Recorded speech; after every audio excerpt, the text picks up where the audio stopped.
One more point, Tottenham Hotspur. That is all we need. Newcastle, thank you. We owe you one. You've done it for us before. Beating Arsenal, I remember 2022, the road to the Champions League. We needed them to beat Arsenal, their last home game of the season, Monday Night Football, under the lights and all that, and they did it. Today, they did it. They turned up and they did it.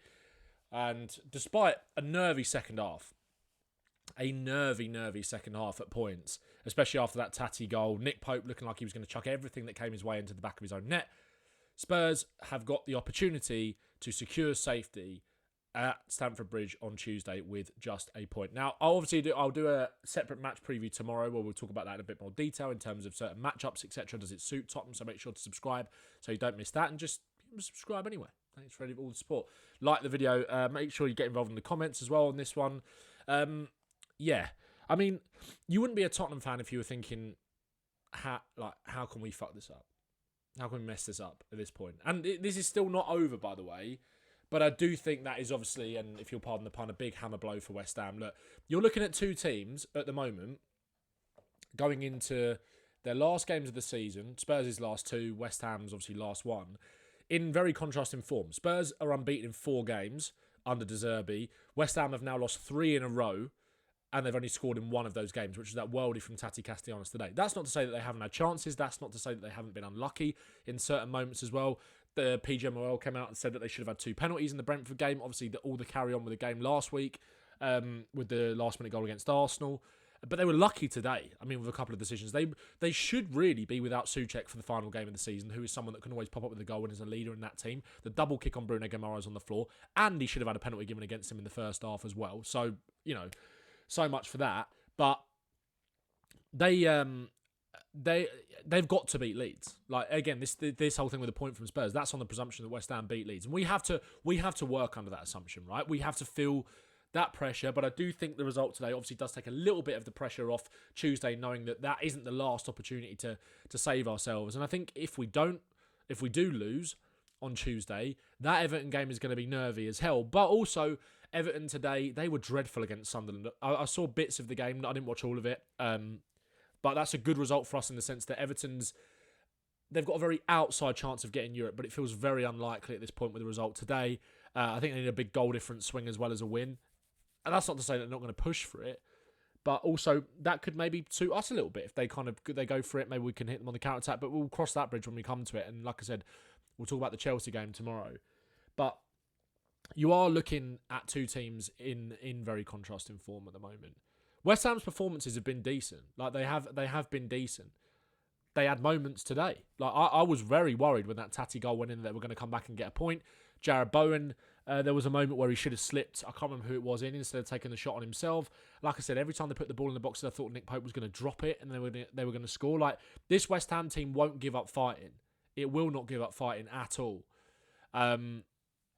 So that's where we are. That is where we are.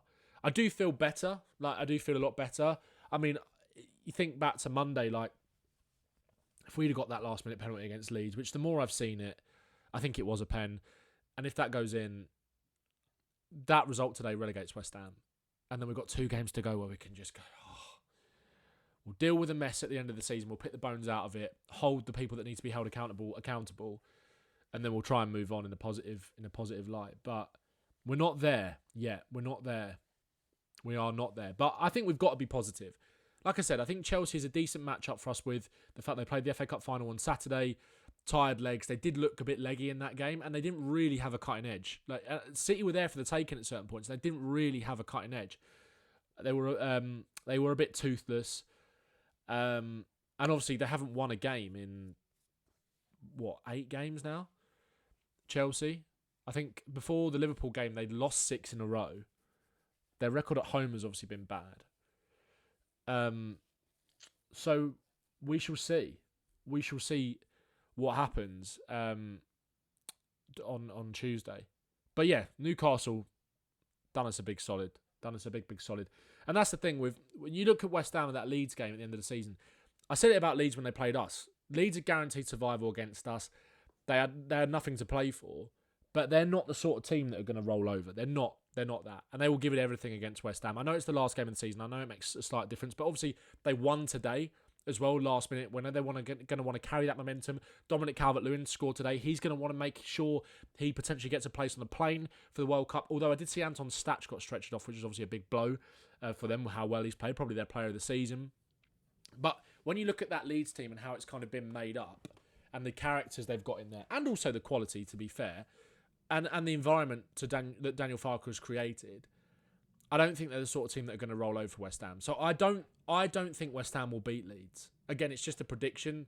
That's not me saying there's no chance that West Ham beat Leeds or anything like that, because there obviously is a chance. I think West Ham have got good quality in forward areas, but you didn't see quite enough of that from them today, thankfully. And you haven't quite seen enough of that from them over the last few games. As I mentioned, 3 defeats in a row. Brentford, Arsenal, and today. They had moments, but they couldn't really make them count. And this is the thing, like, we obviously think about Spurs and how nervy our players are going to be and how nervy our fans are going to be and all that. West Ham will be exactly the same.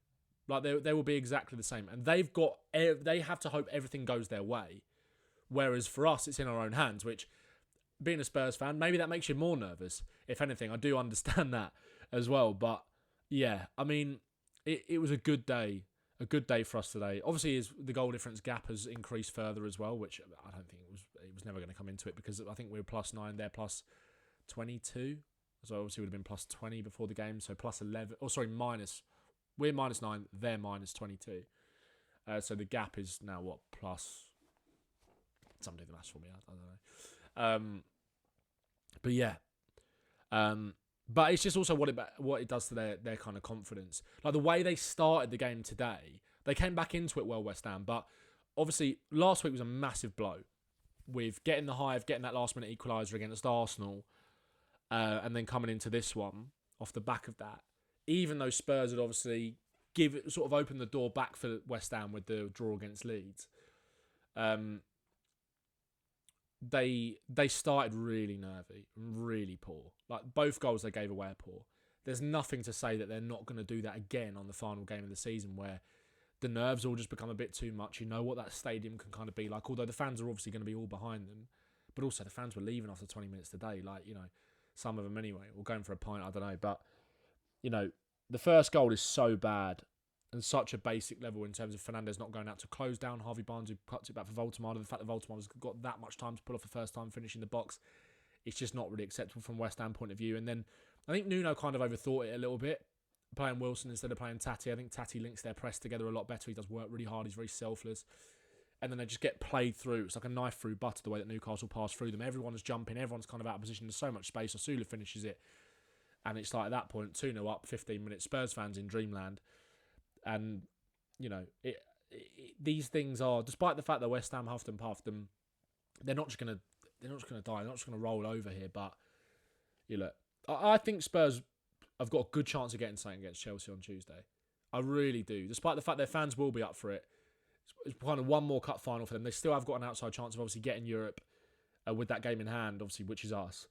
And no matter how bad they've been this season, they will turn up. But also, there are factors that need to be considered in this as well, in the sense that it is just a point that Spurs need.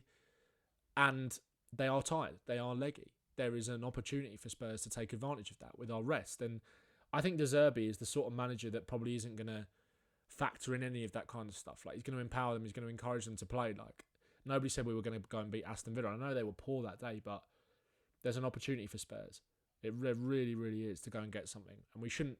We're going to be scared of it, but Tottenham shouldn't be scared of it. You know, that's what I said. That's what I said when Chelsea lost to Forest a few weeks ago. I was like, De Zerbi was at that game, and it's like he shouldn't be. He should be licking his lips looking at this in terms of how much better Spurs have been out of possession under him. You know, in the sense that we can force mistakes, force turnovers, etc. It's going to be a nervy game. It obviously is for us, and the players will feel it as well. But I'm going to Stamford Bridge on Tuesday. I'm sure it'll be a cracking atmosphere in that way, and we'll get fully behind them. But yeah, one more point, Tottenham. Let me know how you think it pans out in the comments. We could be chatting after Chelsea, and it is over. We could be chatting after Chelsea, and it's far from over. But it's in our hands. Thank God for that. West Ham have to win and hope everything goes their way. But the light is sort of there at the end of the tunnel. We're 4 games unbeaten. Let's go and get that point at Stamford Bridge, or hopefully better. And then Everton, we can just relax. That little bit. Up the Spurs. Like, subscribe. I'll see you in the next video.